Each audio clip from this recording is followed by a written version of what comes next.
Now I would like to welcome our next speaker, Yogacharya Dr. Ananda Balayogi Bhavanani.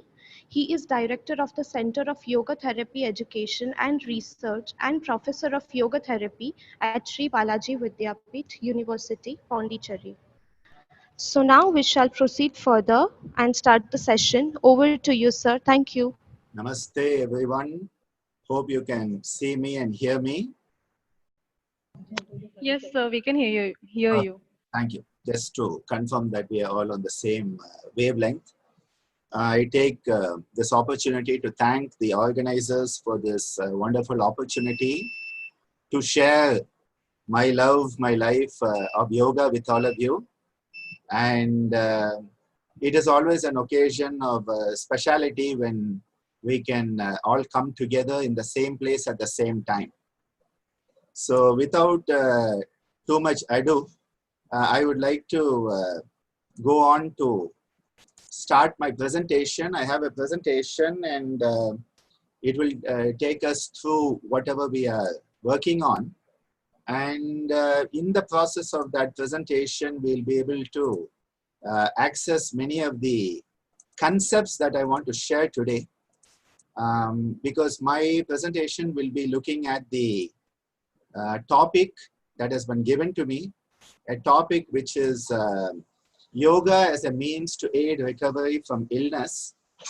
And I'm representing today our Center for Yoga Therapy Education and Research, CITER of the Sri Balaji Vidyapith. It is a deemed to be university in the top 100 of NIRF ranking and NAC A grade at Pondicherry. And why I am in yoga is because of my Guru Parampara. So I begin my session by invoking the Guru Parampara so that their blessings can be with us.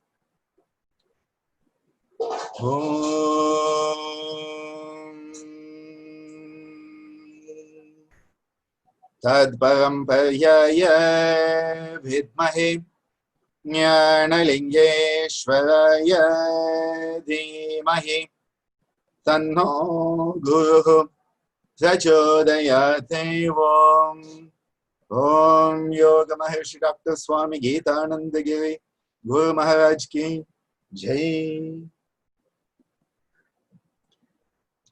When we look at the concept of illness and wellness, there's a beautiful statement from Malcolm X that reminds us that when I is replaced by we, even illness becomes wellness. I think this is one of the key yogic messages we all need to keep in mind. Replace the I with the we.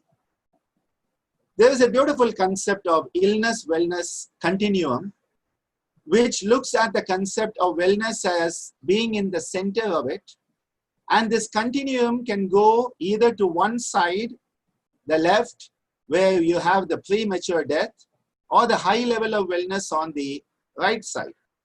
And most of the time, the disease management is right down at this corner, whereas in between, we find the risk factors, the early detection, cost avoidance, etc. here.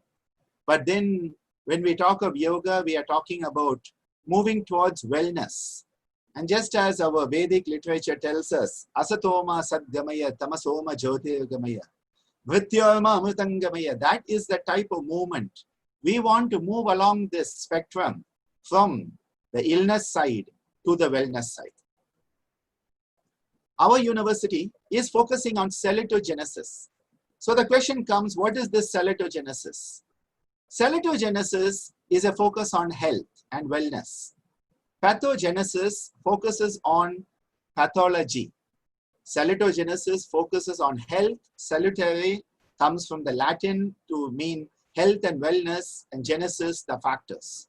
So we are moving from pathogenesis to salitogenesis. That is the focus we have.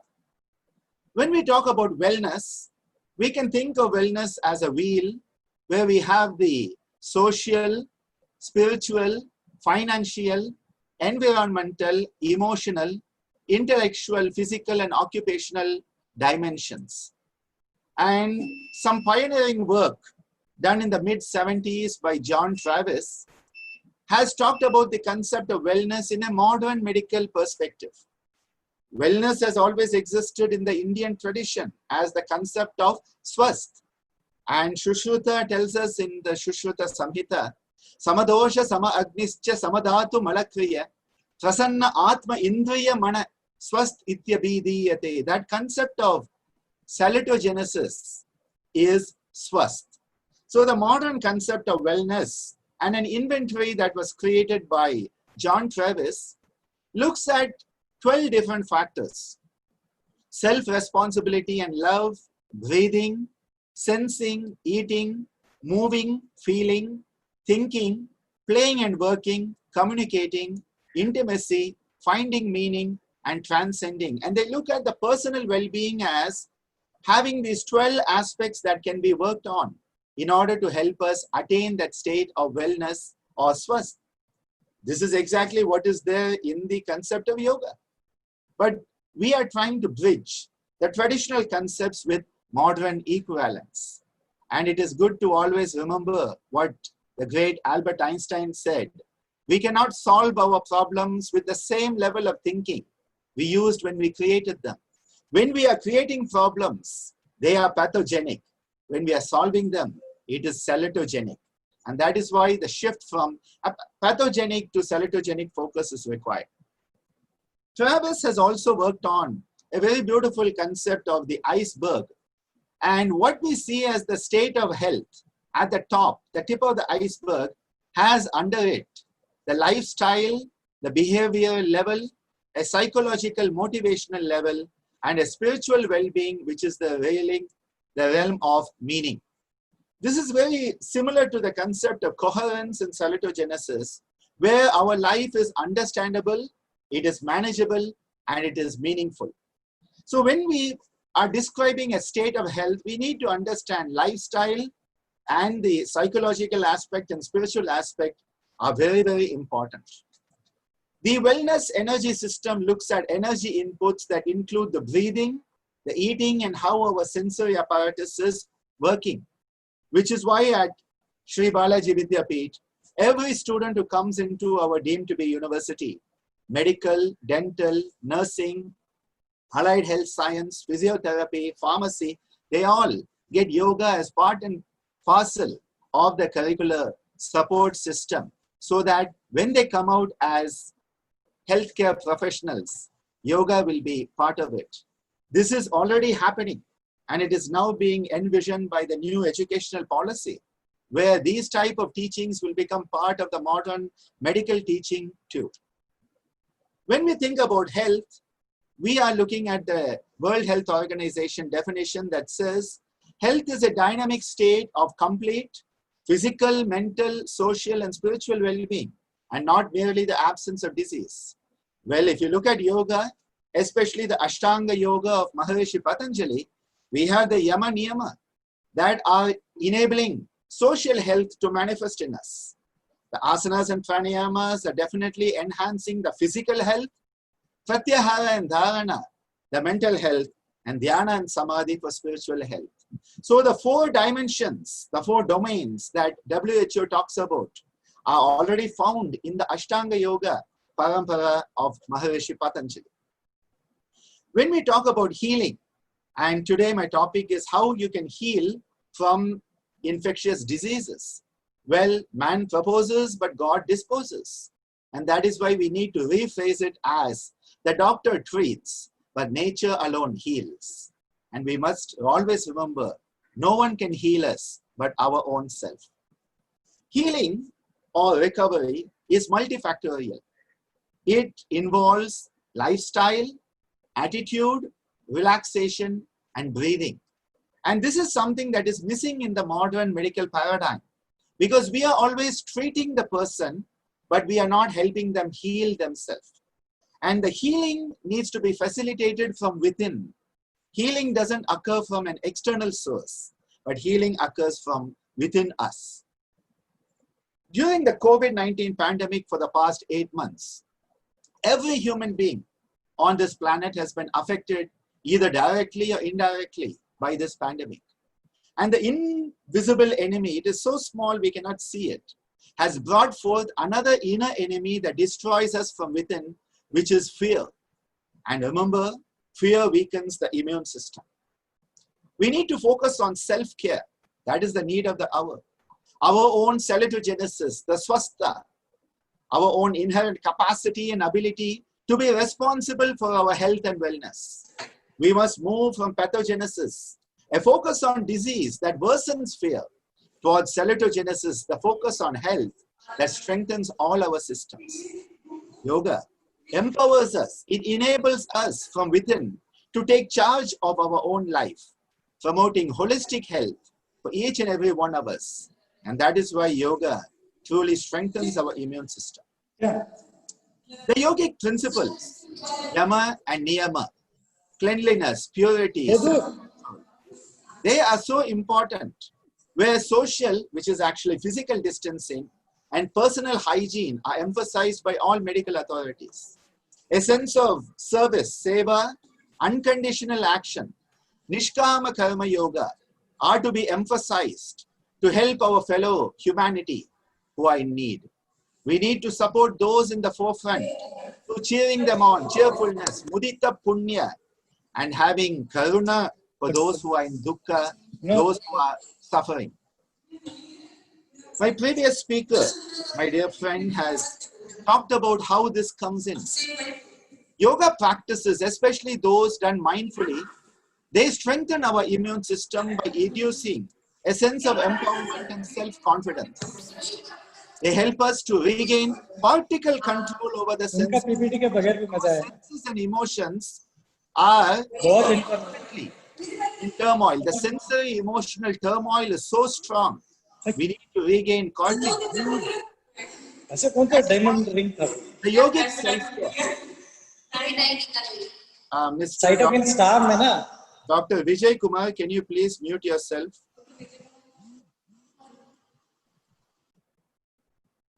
Thank you.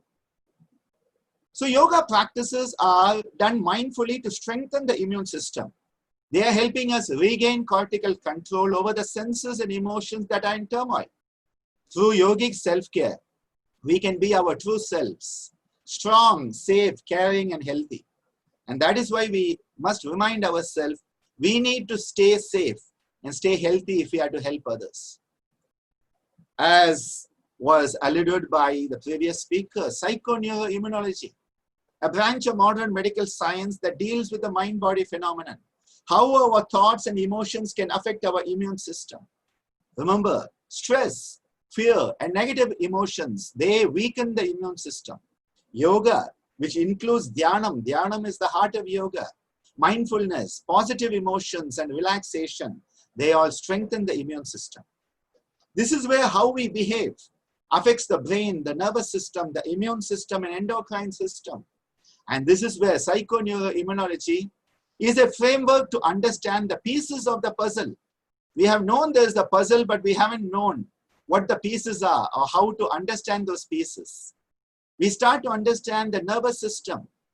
And what we start to see is the stress that comes in affects the anxiety, depression, insomnia, the immune system, inflammation, infections, and the neurotransmitters and these cytokines that were elaborated in the previous talk.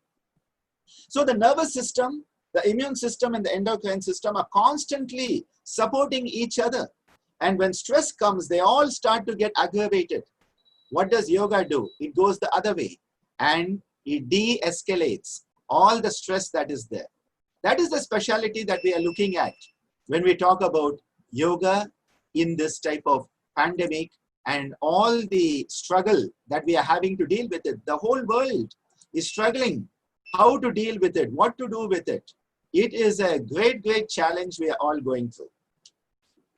And this is where we need to remember the limbic system plays a major role in triggering the emotional upheaval. So what we need to do in yoga is we need to attenuate, tanukarana, the limbic system. And the limbic system can be related to the kleshas. And that is why the role of Kriya Yoga in attenuating the limbic system is so important. And we need to go from fear to fearlessness, abhayam. When the stress comes in, all the immune system is triggered off. And we have seen how your pituitary gland, your adrenals, your gonads, all of them are triggered.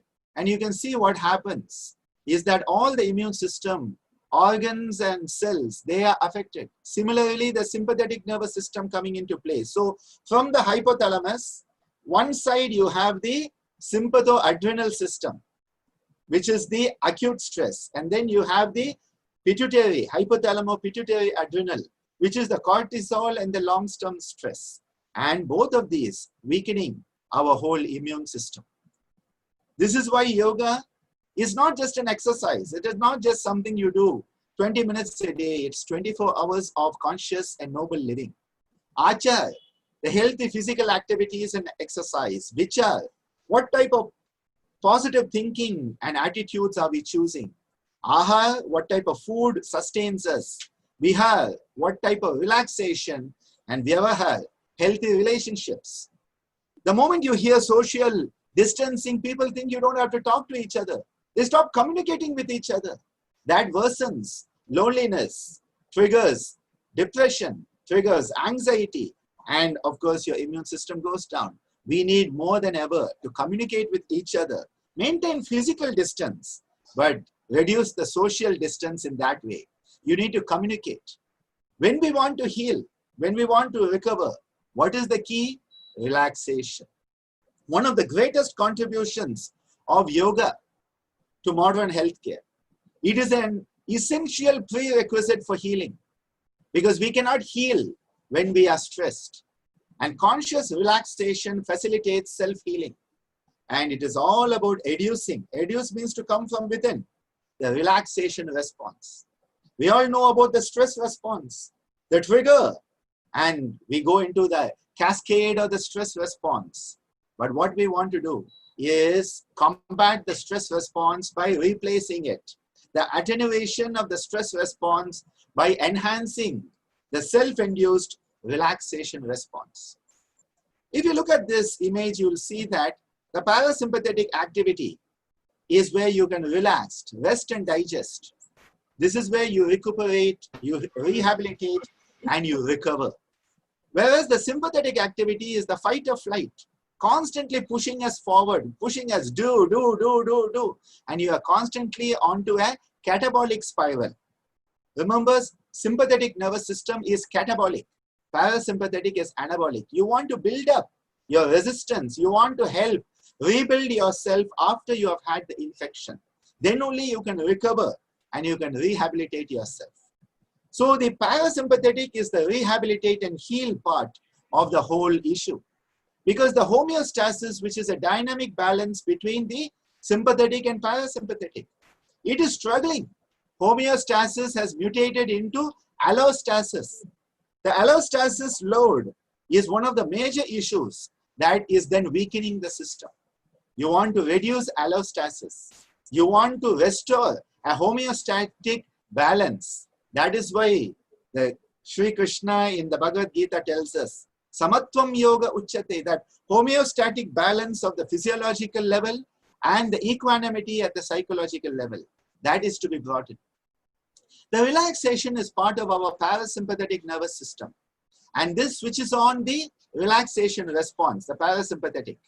Whereas stress is sympathetic nervous system, switches on the stress response.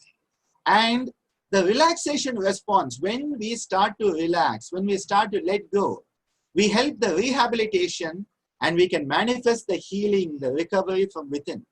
Whereas the stress switches on the stress response that retards the rehabilitation and delays the healing. So one of the key elements when you want to recover from any disease, it doesn't matter whether it is non-communicable or whether it is communicable infectious disease, it is important that stress reduction comes into your whatever protocol you make for that individual. A protocol without relaxation will not facilitate healing. So coming back, the Psycho-neuro-immuno-endocrinological correlates of rehabilitation. When you want to recover, rehabilitate, and you want to restore a normal function, what is happening? Stress is coming into the nervous system, endocrine and immune system. and having a negativity. That is why I've given it as red, danger. It retards the healing. It delays the rehabilitation. But what does yoga do? It uses the same aspects, nervous system, endocrine and immune system. So stress, the red, yoga, the green. Red changes to green. Pathogenic, celitogenic. And what is happening? You are enhancing the healing and facilitating recovery, rehabilitation, and restoration of normal function. This is where yoga can be used and understood as a vaccine against stress that hasn't yet come in. And it is an antidote to the stress that has come in. So yoga can be treated as a vaccine and the antidote to the pandemic of stress. We need to remember a concept called resilience. Resilience is the ability to bounce back. We may have a problem. Everybody has a problem. How do you bounce back from the problem? That is the key. It is important to be able to bounce back from the problem, because otherwise we are stuck. We are constantly stuck with the problem because we are focusing on the problem all the time.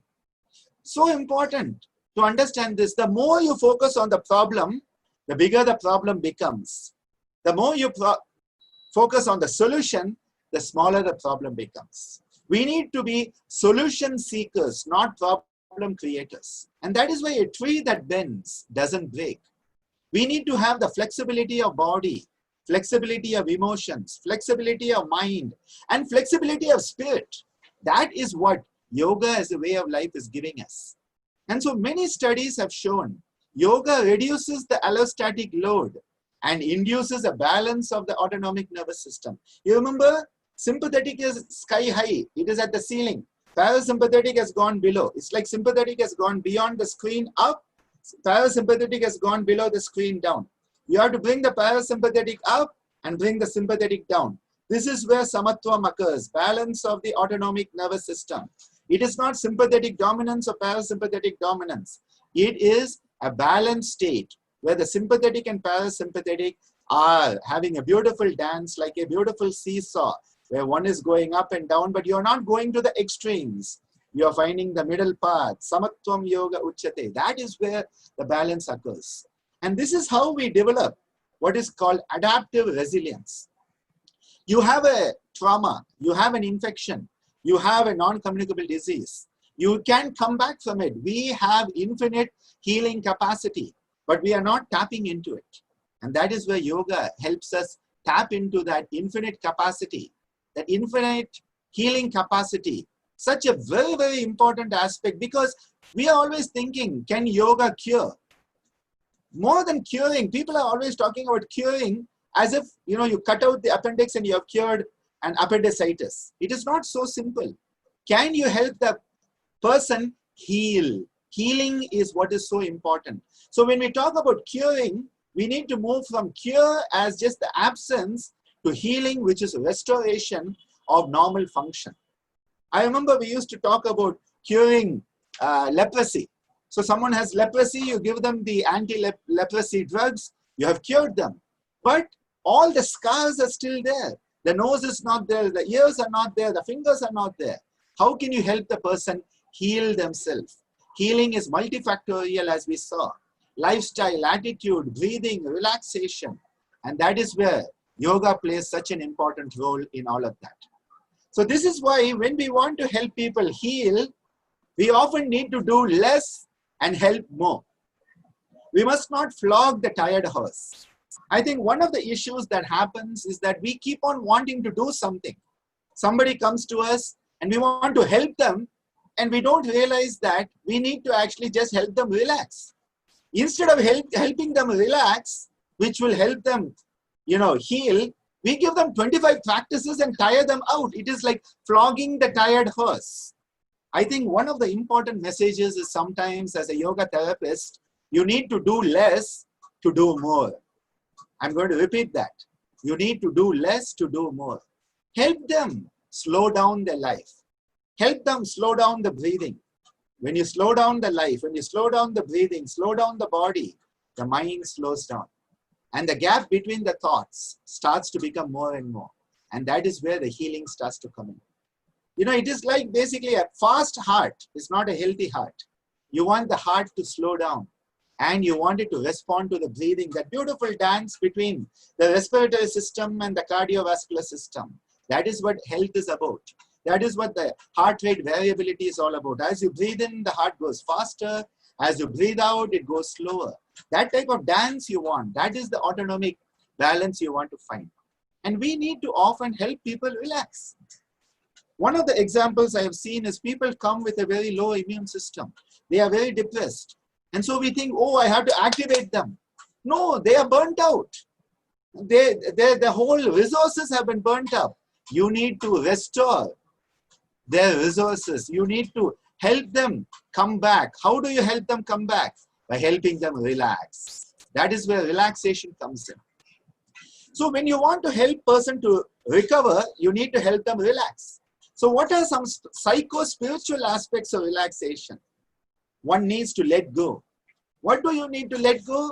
Your prejudices and preconceived notions. We come with so many prejudices, discrimination abundant, and preconceived notions. We cannot let go. First thing is to let go. Second is to give up. You need to give up. What do you need to give up? Your stresses and strains, the stresses and strains that are bogging you down. You need to let them go. And then you have to give in. Give in to what? The inner mind. The Guru Sakshat that is inside us. And we need to give over to the universe. That is the concept of Bhakti Yoga, the concept of Ishvara Pranidhana. And through Ishvara Pranidhana, you are attaining that highest state of Samadhi. Ishvara Pranidhana, Samadhi Siddhihi, as Patanjali tells us. So when we want to facilitate healing, healing is not just something that you have to do. You have to let go for healing to occur. If I'm holding tight like this, my blood vessels are going to be tight. So the perfusion to the tissues is going to be less. When I let go, when I relax, the blood vessels can relax. As my vasculature relaxes, the perfusion of the tissues is going to be better. If perfusion is better, the healing substances can come to that part of the body and healing can occur. When I'm like, I want to get better, I want to get better, I want to get better, you're not going to get better. You have to be able to say, let go and relax, slow down. And when you slow down the mind, when you slow down the breath, when you slow down the body, when you slow down the chitta vritti, at that point, in the deep relaxation, healing occurs. So letting go of prejudices and preconceived notions, giving up the stresses and strains, giving in to the dictates of the inner mind, and giving over to the Ishvara Pranidhana in Bhakti Yoga. So there are many practices we use in our tradition. One is the Marmanastanam Kriya. It's a part-by-part relaxation, which is very similar to the deep relaxation technique that S. Vyasa has codified and spread around the world, where part by part you are going to relax your body very mindfully. You are creating a relationship between your mind and the body, which is based on relaxation, relaxing the toes, relaxing the ankles, relaxing the knees, the hips, the fingers, the face, and finally going into a very beautiful Jyoti Dharana, a focus on the inner light, that then that luminosity can become a Jyoti Dhyana and even a Jyoti Samadhi. The second practice we do is Spanda-Nishpanda, where we tense up alternately, segmentally we tense and then we let go. This is the instant relaxation technique, where you tense and you let go, and by doing so, you are immediately educing the relaxation response. Instant coffee, instant noodles, those things are not so good. But what is definitely very good? Instant relaxation.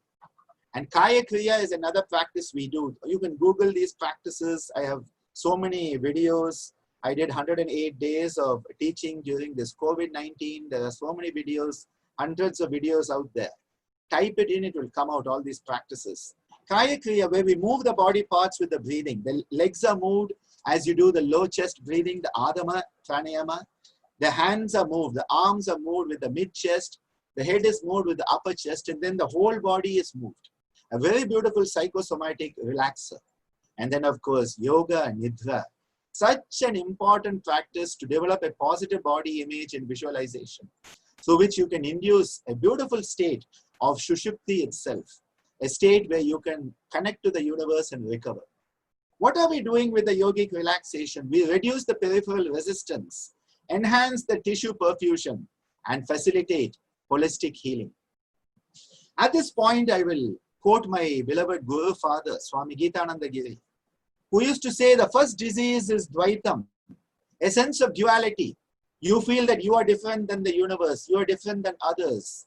And Dvaitam, that duality, leads to Bhayam, fear. And because of Bhayam, you have the imbalance. And that is then leading to disease. This is the root source. And so the stress comes in. Whether that stress will make you a better person, stress, stress, makes you a better person, positive stress. Or whether you're going to let that stress break you down and go down the pathogenic pathway. So how you respond to the stress is what determines whether it's going to help you become a better version of yourself or, go into the disease and death pathway. Which is why we need to focus on wholesomeness, purnam, and salutogenesis, swasthayam, to move consciously from dukkha to sukha. That is the movement we need to make. So what does yoga tell us? It says we need to make conscious choices. You want to recover? You need to make a conscious desire, a sankalpa that you want to recover. Let go of the negativities that are there, the dosha nivarana. We need to let go. Dosha nivarana is not outside. Dosha nivarana is you letting go of those negativities. Regain our balance and equipoise, that's samatvam. And we need to relax ourselves to rebuild and replenish our resources. Nishpanda kaya kalpa anukrama is how you can perceive it.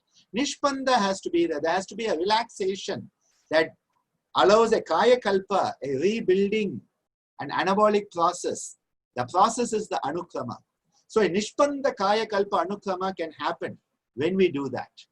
And that is why, how do you do this? Yoga says adopt healthy attitudes. Pratipaksha bhavanam. The negativity is there every place in the world. Every part of the world, there is negativity. So you say, okay, there is so much negativity. What do I do? Well, stop thinking about the negative and replace it with the positive. That is what Patanjali tells us. Vitarka bhadane, pratipaksha bhavanam. And where do these vitarkas come from?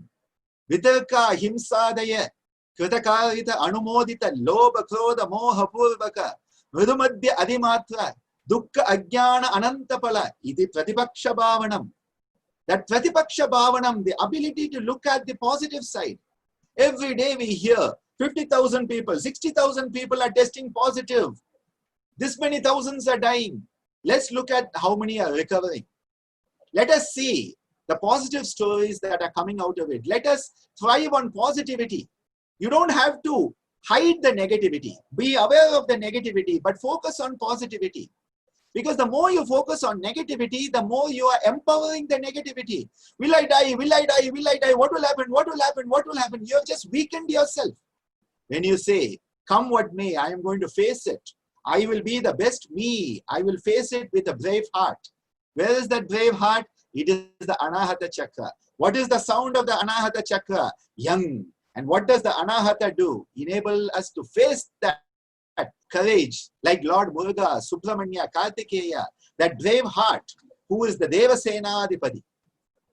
So, Pratipaksha Bhavanam, adopting the Chatur Mahabhavana of Maharishi Patanjali, Maitri Karuna Mudito Pekshanam, Sugatukka Punya Punya Vishayanam, Bhavanatah, Chitta Prasadanam. You want Chitta Prasadanam.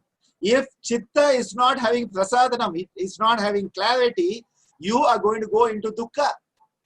Sukha comes from here. A state of Samatvam comes here. For that, Maitri Karuna Mudito Pekshanam. These beautiful attitudes. Be friendly towards those who are Sukha. Be Karuna towards those who are in Dukkha. Have Mudita towards the Punya. And have Upekshanam towards the Apunya. So much of Apunya is being shared on WhatsApp and social media about COVID-19. This is going to happen. That is happening. This, that, everything. Have upekshanam towards that. What are the good studies coming out? Look at the positivity. See the people who are the noble people who are working to save humanity and fight for humanity. Have mudita towards them. Cheer them on. Be cheerleaders of such noble human beings. For those who are suffering, have karuna. And those who are in sukha, those who have a sukha sthanam, have maitri towards them. You will also develop it. Through the Hatha Yoga practices, we enhance flexibility of body, mind, and emotions, as well as the spirit. Never think that Hatha Yoga is just for the body. Just as we have psychosomatics, we have somatopsychic. Through how you use the body, you influence the mind and the higher. The Adija Vyadi and the Vyadija Adi. You can go from the lower to the higher. Just as the Anandamaya Kosha can influence the Annamaya can influence the Anandamaya also. We have to develop the prefrontal cortex. This part of us is where the buddhi is. This part of us, the brainstem is saying, I'm going to die, I'm going to die, I'm going to die, I'm going to die. What do I do? What do I do? What do I do? This is saying, well, you don't have to die. Maintain social distancing or physical distancing. Keep yourself hygienic and do the right thing and practice your regular yoga practice. This part is saying, do the right thing. What is this part? It is the vairagya, the viveka, the swadhyaya. That component comes here. And that is why we need to have positive relationships through acceptance. Nobody is perfect. I am not perfect. You are not perfect. None of us here are perfect. Nobody in the world is perfect. We know it. Yet, relationships, we expect others to be perfect. We are the best lawyer for our deficiencies and the best judge for other people's deficiencies. Can we start to be someone who, when people are showing negativity, can see the positivity in them? And when they show positivity, see that there's also negativity. Find that balance. Samabhava Bhavana, a beautiful samadrishti, as said in the beautiful Vaishnava Janatu. That samadrishti, can you have that samabhava bhavana? These are the yogic principles we need to work on. So what are some practices we can do? One practice which I share with everybody, and you can all try it, is a practice called Nada Bhavana Shuddhi Kriya. It is a Shuddhi Kriya. You know Shuddhi Kriyas we do in the Shat Karmas. But this is a Bhavana Shuddhi. Because we have so much of negativities inside, so much of toxicity inside. We need to let go. So this negativity may be in the abdominal area. So in the abdominal area, this part right here is where you have the anxiety and the negativity related to performance. At the chest, you have the negativity related to relationships. Up here, the negativity related to our status, symbols, and positions, and our ego. So we want to let go of it. So we make 3 sounds. And you can join me as we do this. At the abdominal area, the lower chest region, we go ha, ha, ha, ha, ha, ha, ha, ha, ha, ha, ha, ha, ha, ha, ha. And what you're doing is you're letting go of all this performance anxiety and the stress. Will I perform? Will I do everything as I should? What will happen? All of that. Here is the relationship.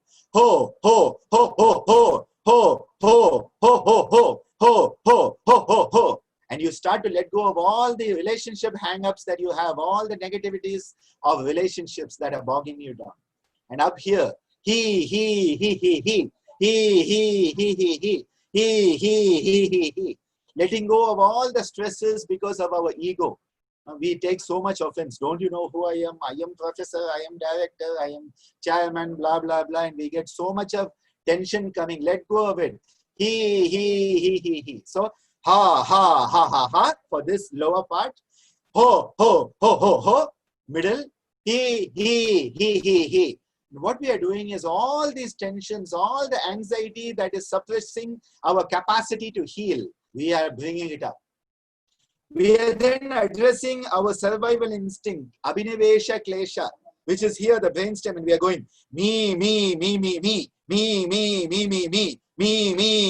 me. This is the part that is always caught up in how can I survive? How can I survive? And that survival instinct aggravates the stress. So you are addressing it. And then you are enhancing your metacognitive viveka vairagya part of the buddhi.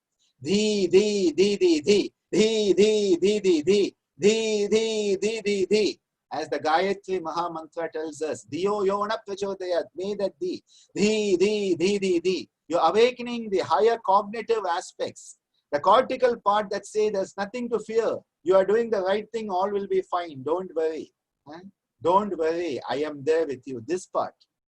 And then we take it all and we say, we throw it out. We say, go, go, go, go, go, go, go, go, go, go, go, go, go, go, go. And we throw it all out. And at the end of that, a beautiful sense of healing, a beautiful sense of sukham, a beautiful sense of santosham can be within us. That sukhasthanam, that santosham, enables us to heal from within, recovering from within. Stress will retard the healing. Stress will delay the recovery. So what we are doing, we are letting go of all the stress that is in our attitude. That is why it is a Bhavana Shuddhi Kriya, and you're using sound. So Nada Bhavana Shuddhi Kriya. So join me as we do this.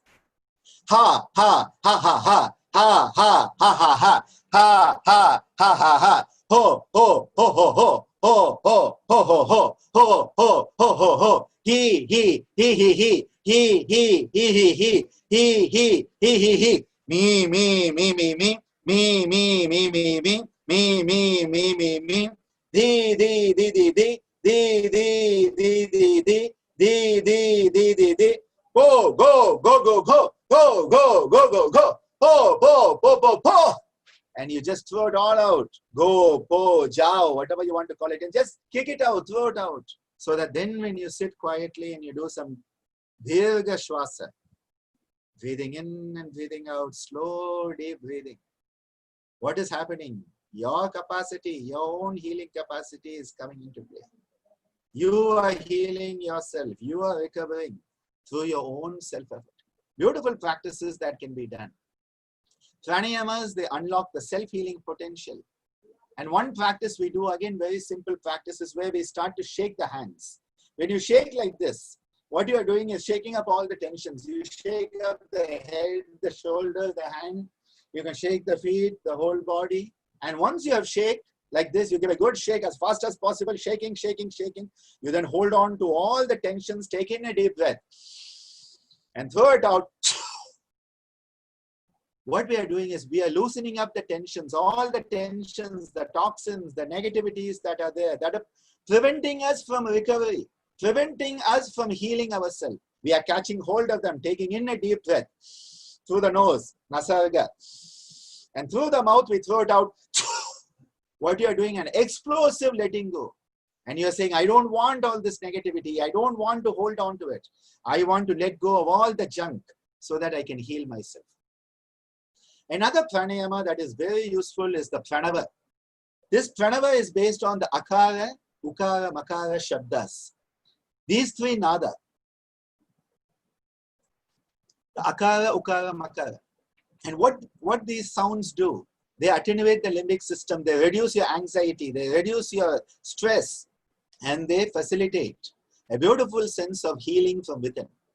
And the Pranava is found in all cultures as Om in our traditional Indian culture, Amen as the Christians, and Amin in the Islamic.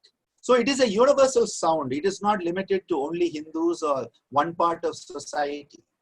And in the Pranava, we use the mudra, Chin mudra for the Akara nada, Chinmaya mudra, Ukara nada, Adi mudra with the thumb inside for the Makara nada, and then the Brahma mudra or the Mahat Yoga mudra for the Omkara, and we bring it together. We will be chanting. For example, you do the Chin mudra on the thighs and you make the sound. You breathe in and you breathe out with the sound.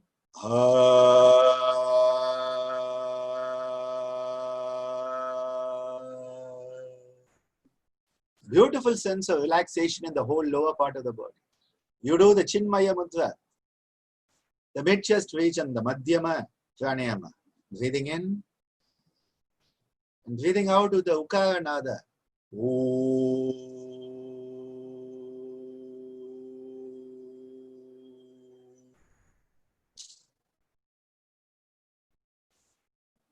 Then the Adi mudra, both the thumbs inside, the fingers closed around it.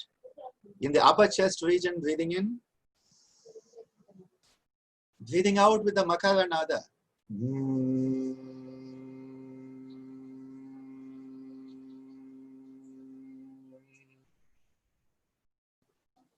And then bringing all three together in the Omkara with the Mahat Yoga Mudra or Brahma Mudra at the navel center. Remember, Brahma comes on a lotus out of the navel of Vishnu, Padmanabha. So you can always remember Brahma Mudra at the navel center, connecting with the cosmos. We breathe in low, mid, and high. And then breathing out.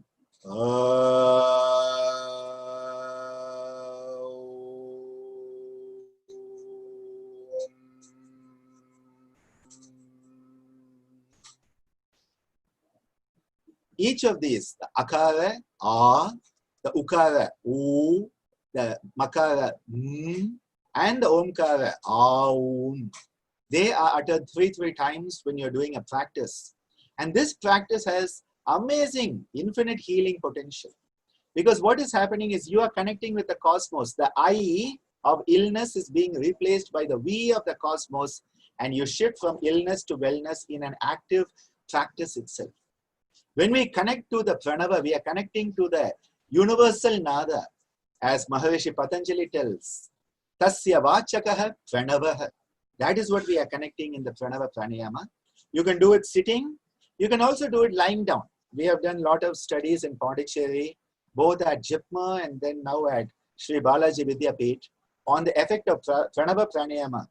Very beneficial for people who have hypertension, diabetes.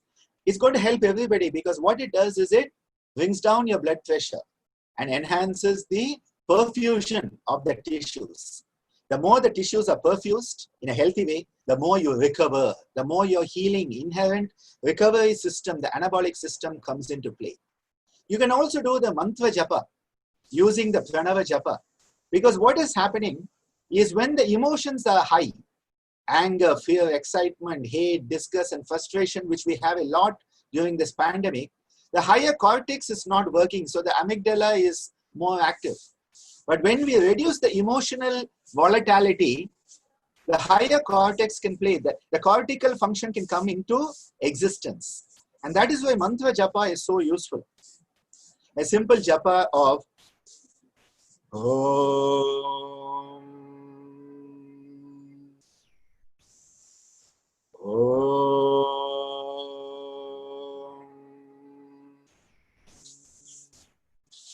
Om.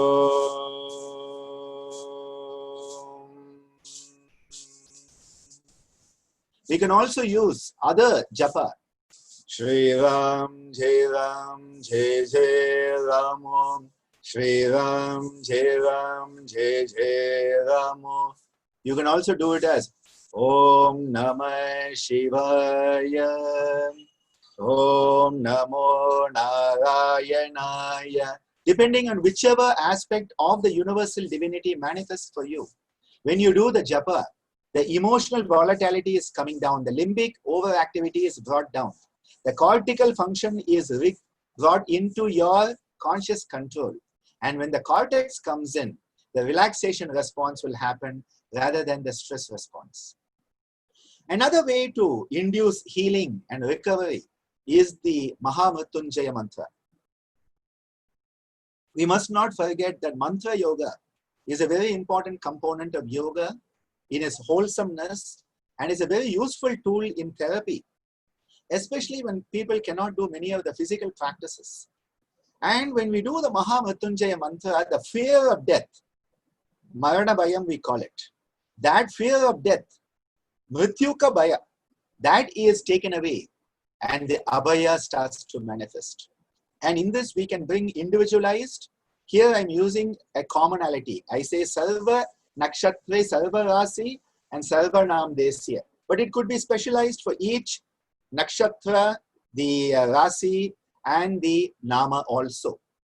Om Trayambakam Yajamahe Sugundhim Pushtivardhanam Om Jhumsaha Sarva Nakshatre Sarva Rasi Sujat Sarva Nam Desya Sahajhum Hum Urvarukamiva Bandhanat Mritya Mokshiyamamritat. When this japa is done, the fear of mortality, will I die, which is the Abhinivesha Klesha, triggering stress. And what does stress do? Prevents you from healing yourself. It delays the recovery. So you want to de-stress the person. Very beautiful technology our ancient rishis have given us. The power of mudra is another power. And when you want to enhance your confidence and resilience, you want to come back, you have been pushed down, you want to come back from the breakdown, you want to build yourself up. Bhairava mudra, the left palm, and you place the right palm on top of it. This enhances the inner strength. Bhairava is when the right is dominant over the left. When left is dominant over the right, it is called Bhairavi mudra. So generally, men can do the Bhairava, women can do the Bhairavi. And that Bhairava Shakti, the Bhairavi Shakti, which is that inner strength, confidence and resilience, the ability to come back from the challenge, face the challenge and come back and recover, is brought out by this. Another mudra is the Abhaya mudra, to take away Bhaya. And all the Indian deities are shown with the Abhaya Hasta. Do not fear. Why have fear when I am there? That is the divine reassurance. So when we sit quietly using the mudra of the Abhaya mudra, we are reassuring ourselves there is nothing to fear. When you reduce the fear psychosis comes down. You can heal much better. All your inherent healing mechanisms will work to the fullest. We can again do mudras like stretching up into the Anjali mudra, the Kailash, and bringing it down through the different chakric energies, the higher under chakras, the Sahasrara, the Ajna, the Vishuddha and the Anahata, all these higher centers, you are enhancing their functions so that you can enhance the healing. Because what is in the Anda is in the Pinda, what is in the Pinda is in the Anda. That is why the great Siddhas of South India have said, Andatil ullade pindam, pindatil ullade andam, andamum pindamum ontre, arindatan parkum pode. Beautiful teachings that we are not separate from the cosmos. And when we have that sense of oneness with the cosmos, why do we have to fear? The cosmos is us. We are the cosmos. We are the drop that has the ocean in us. And that beautiful moment is where the Anandamaya Kosha can be in its full bloom. I talked about Spanda-Nishpanda. We tense up totally and we let go. One of those practices, you can do it in your chair. You can do it wherever you are. An instant relaxation. Whenever you feel tense, just tightening up the whole body from the feet up to the face. The whole face should be as tight as possible, and then just breathing in and out. Remember, the out breath is the breath where you relax. The in breath is where the tension comes in. Remember, on the first in breath we are born and all the stress comes. On the last out breath we die. No more stress for us. Stress is for people left behind. That is why Shavasana is the best de-stressor, because we are understanding what that final relaxation of death is without having to die for it. We need to understand that physical self-care, mental self-care, emotional self-care, and spiritual self-care. All of these are very, very important. Adequate rest, stretching, drinking water, hydration is very important. Practicing mindfulness. Having a sense of healthy boundaries. At the same time, watching the content you consume. What type of content is going into you? What are you feeding your senses? Prayer, time in nature. All of these are very vital for us to take care of ourselves. Because when we take care of ourselves, we empower ourselves. When we empower ourselves, we can start to heal ourselves. This is why I would like to end with a statement that we need to be aware of the suffering, the dukkha. As Patanjali says, Dukkhameva sarvam vivekinaha. But don't stop there. Have the chitta prasadanam. Retain the clarity, the calmness and the strength, that shantam and the viryam, so that we can transform the situation. That is why Patanjali says that if you want this path of yoga, Shraddha, Virya, Smriti, Samadhi, Prajna, Purvaka, Itaresham. These are beautiful qualities we must develop if we are to be the best version of ourselves. We as humanity have taken the ego-logical path till now, authoritarian, dualistic, unsustainable, delusional, and thought that we are the boss of everything. COVID-19 is nature's way of reminding us we need to shift our pattern of thinking. Just as we need to shift from pathogenesis to salatogenesis, ego-logical, we have to shift to ecological, where we are part of the whole ecosystem. We need to go back to the timeless teachings of the great rishis of our Bharatiya Sanskriti that has been of collective coexistence. We have to understand we are part of the universe. We are not the owner of this universe. We are part of the ecosystem. We are not the boss. We are part of this whole planet. We are not the owner. We are only the caretaker who is meant to take care.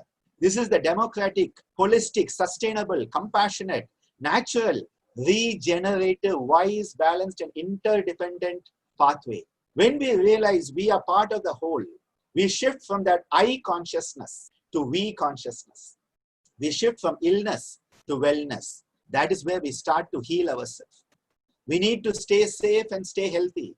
Through yogic self-care, we reduce all the negativities. We reduce the fear, the bhayam. We go into avayam, strengthen our immune system to manifest all-round health. We as one humanity can stand our ground, fight the common enemy that is within, fear, psychosis. And we then fight the external enemy, who for now is COVID-19. We strengthen our ability to defeat that external enemy.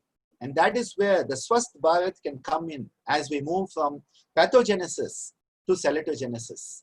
We need to remember stress is not all so bad, because how you perceive the stress. Is it you stress that makes you the diamond you can be? Because what is a diamond? It is a piece of charcoal that handles stress very, very well, exceptionally well. So are you going to be charcoal that says, I am not going to handle stress and be charcoal to just burn? Or are you going to be the diamond that is created by that stress? The choice is ours. And to make that choice, we need the highest attitude, which is gratitude.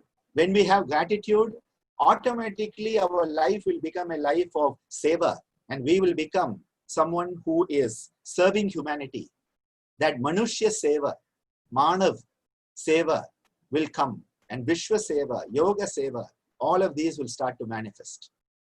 With these words, I conclude the presentation part and will be stopping the share screen, taking up some questions that are there to be dealt over the next few minutes.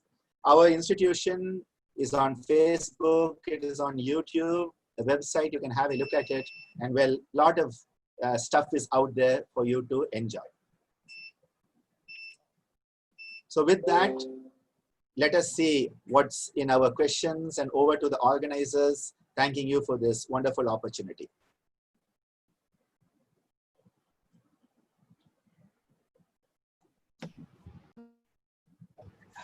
Yes, sir. Thank you so much for giving the detailed information. And we are so grateful to you that you gave us your precious time. It was really very interesting, and it was indeed a very joyful learning. We appreciate your unique way of conveying the wisdom. Thank you very much, sir. Yeah, so the audience may type the questions in the question answer box.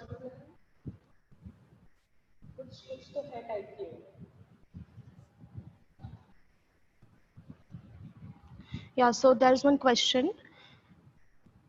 Uh, what is it that some schools of yoga like Iyengar say that we must be a good practitioner of asanas before we dwell into pranayam?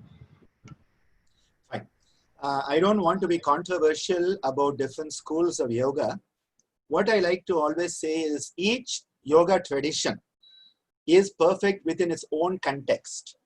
So within its own context, each tradition is perfect. When we take it out of the context, we start to say, this tradition says that, this tradition says that. So I think we need to respect each tradition in its context.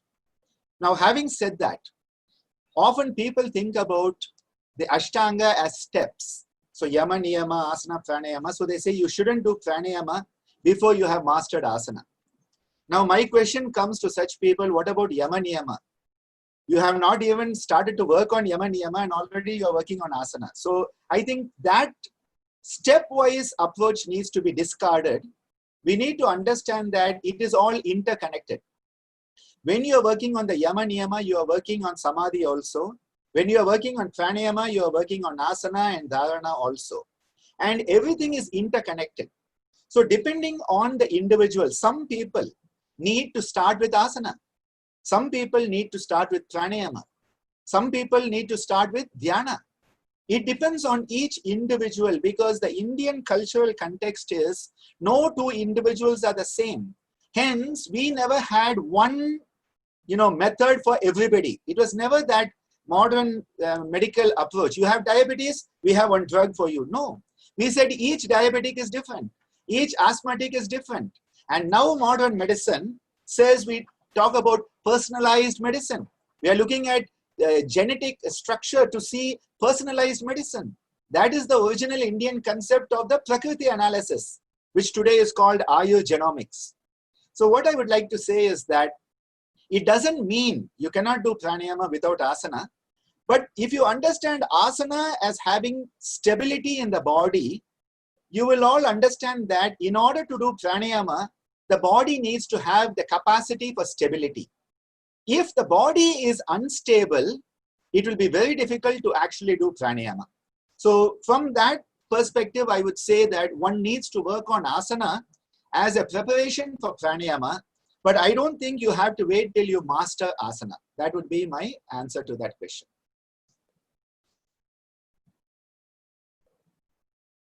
We have a question from Shrikant Paunikar, who had also asked earlier about right and left breathing and the brain. Right nostril breathing, left brain, left nostril breathing, right brain. That is basically the idea to keep in mind. Right nostril breathing, left brain. What is the left brain? Quantitative analysis. How can I make more money? How can I survive? How can I get rid of my enemies? How can I get rid of my competition? So stress. Right nostril, stress. The right brain, right nostril, left brain is stress. Left nostril, right brain is music, art, looking at all the aspects of life. And when you look at the bigger perspective, there's no stress. Down where we are in my town in Pondicherry, lot of stress. But if I go up in the airplane and I'm 30,000 feet above sea level, everything looks so beautiful. There's no stress. As you enhance your perspective to a higher abstract level, stress goes down. So right brain is the de-stressor, left brain is the stressor. Right nostril, left brain, left nostril, right brain. So if you want to, somebody is very dull, very tamasic, you want to activate them, right nostril, left brain. Somebody is very stressed, they are very rajasic, you want to deactivate them, left nostril, right brain. And so someone who has high blood pressure, you would like to work on left nostril. Somebody on low blood pressure, right nostril. That is a very simplistic approach, which I call yogopathy. Yogopathy is like using yoga technique like allopathy. You have high BP, left nostril, low BP, right nostril is yogopathy approach. So I'm just giving an example. Yoga chikitsa, yoga therapy should understand why does that person have the stress. Heya hetu hana upaya based on Yoga Sutra, or in Tamil we say Noi nadi, noi mudal nadi, adu tanikkum vai nadi, vai pachayal. Look for the disease, look for the cause of the disease, find the remedy and apply the remedy. So we should always be trying to find the adi, which is causing the vyadi. Just treating the vyadi with yoga techniques is, I call it, yogopathy. But just to answer your question, high BP, left nostril, low BP, right nostril. Yes. Raj Kumar has asked about immunity power increase ke liye. I have actually talked a lot about that. But again, the Pranava pranayama, which we said, the Akara, Ukara, Makara, very useful. Bhramari pranayama is an amazing one. I tell you, the Bhramari's capacity, because the Bhramari is attuning our whole nervous system to a higher level of vibration. In music, we have the Shuddhi box. So in the Shuddhi box, what we do is or the tambura, it has the guidance of the note.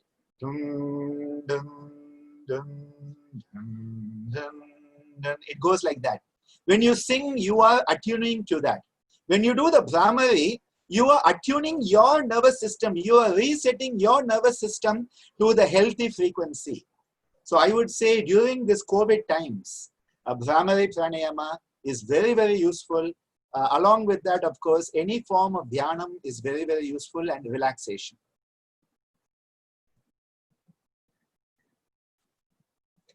There was a question, where are we? You want me to continue reading the questions, or you want to read them?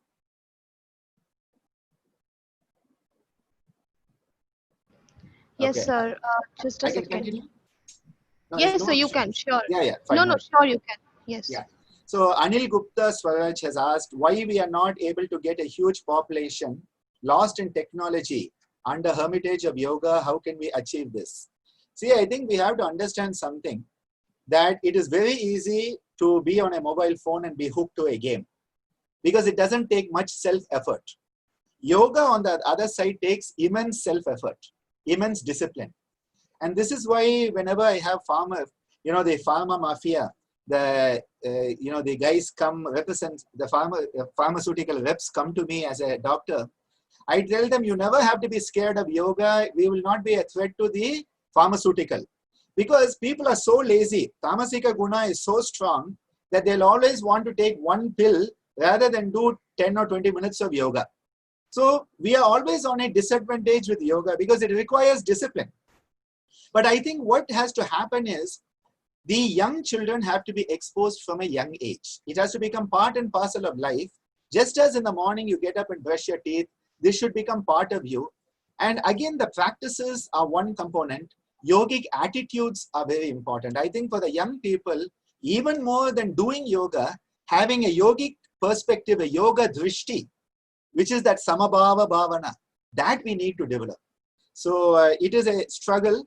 For the last 50 years in Pondicherry, we are working with children, and every week till the lockdown, I used to deal with about 200, 300 kids would come for my classes on Friday, Saturday evenings, and they will come happily.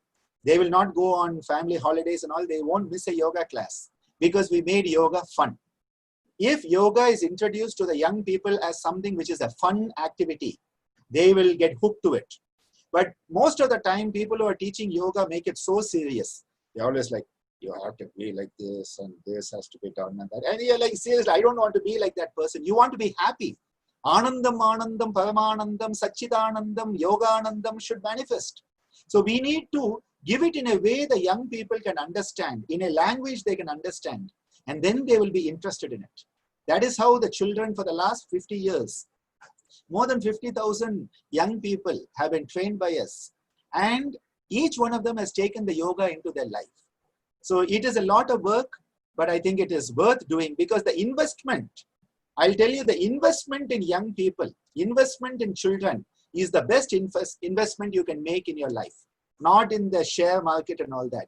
The best investment is your time and energy for the young people, because that will change the future of humanity itself. Kiran Kumar Vangara has asked how to reduce anxiety.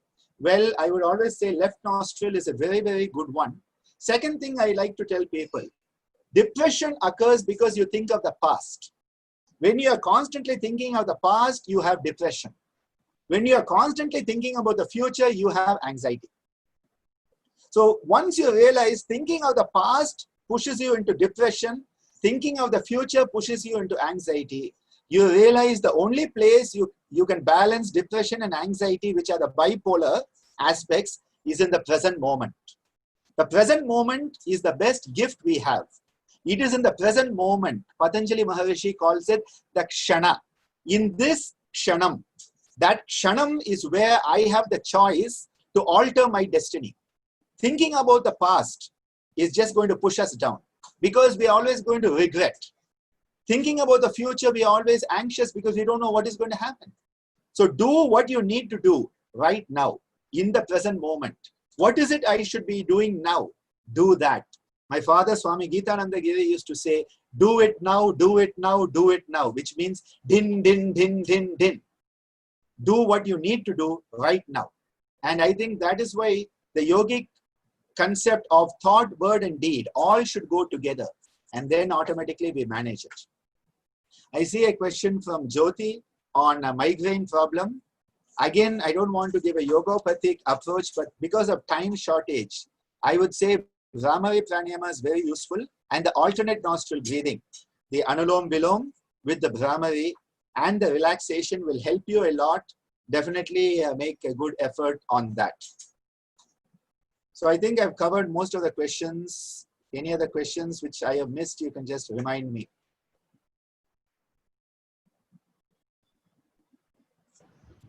No, sir. Actually, it seems that there are no questions, I think.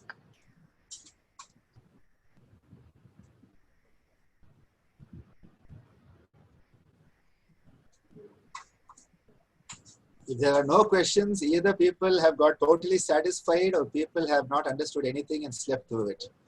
But looking at all the beautiful comments in the chat, I want to thank all of you participants, because all of you have really been part of this. You have made it possible, and I really enjoyed my time today. The energy you have brought, though it is Zoom, you have brought beautiful energy to this Zoom webinar, and I have really thrived on your energy that you have put in. It is a collective consciousness.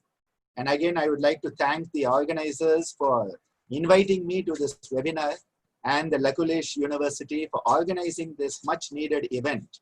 A special word to Sahana ji for being the one who broke the ice and invited me first. I thank Kritika, Vidhi, and the rest of the team. You all are just wonderful. And thank you everyone for having me here with you today.